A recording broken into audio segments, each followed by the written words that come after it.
guys. Nasa taas ako ng RV namin.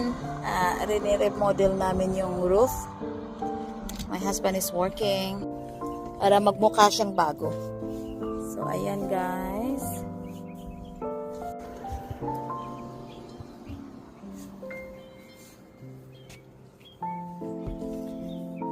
My husband is working and I have an umbrella for him because it's very hot on top of the roof, guys. Look, nasa taas ako ng tuktok nitong RV na to. Nagre-ready kami, guys. Magka-camping kami. So, ito mo yung mga crack na yan. Na-crack a little bit. Makukover siya ng ng liquid rubber paint. Kaya okay siya. This one is just a primer.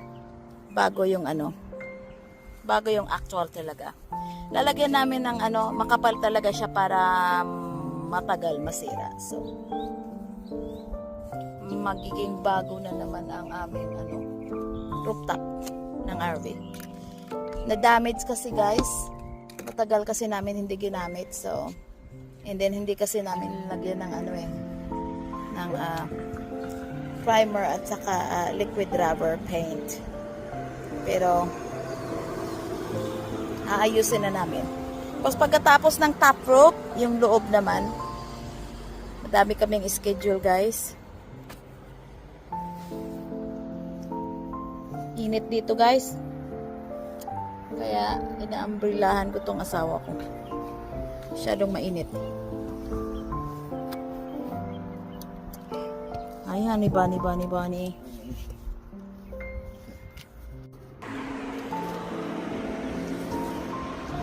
Ito guys, primer lang to, primer.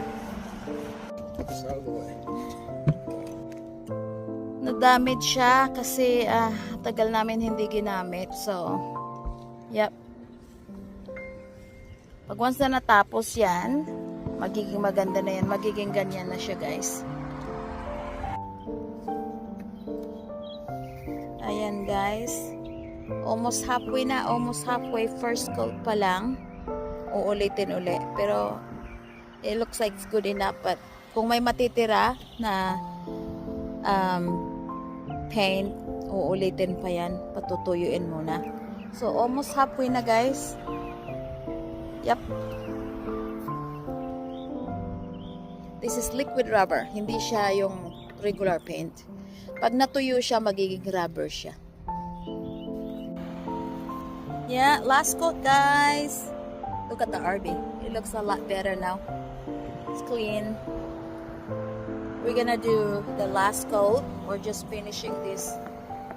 Left a 5-gallon liquid rubber roofing.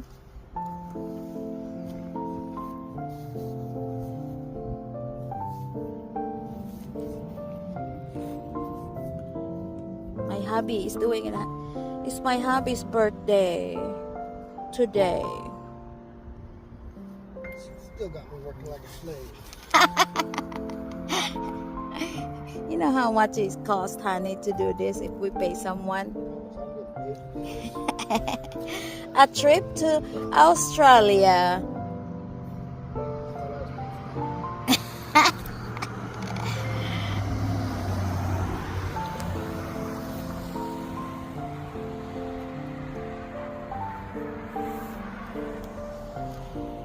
It's hot today than I thought.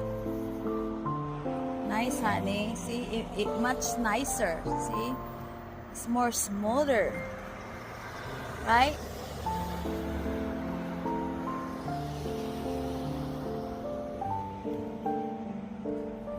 This is a liquid roofing, guys. It's not a regular paint. See, the 5 gallons left. Still a lot. We're gonna cover this one last time. This 5 gallons, $300. Ayan guys, tapos na. Pinaka-last na coating niya. Diba ang ganda niya. Kasi kung ipapagawa ko to sa mismong gagawa guys, it will cost us at least $15,000 to $20,000. Ayan, tapos na. Ang nagastos lang namin dito is less than $1,000 sa materials. See?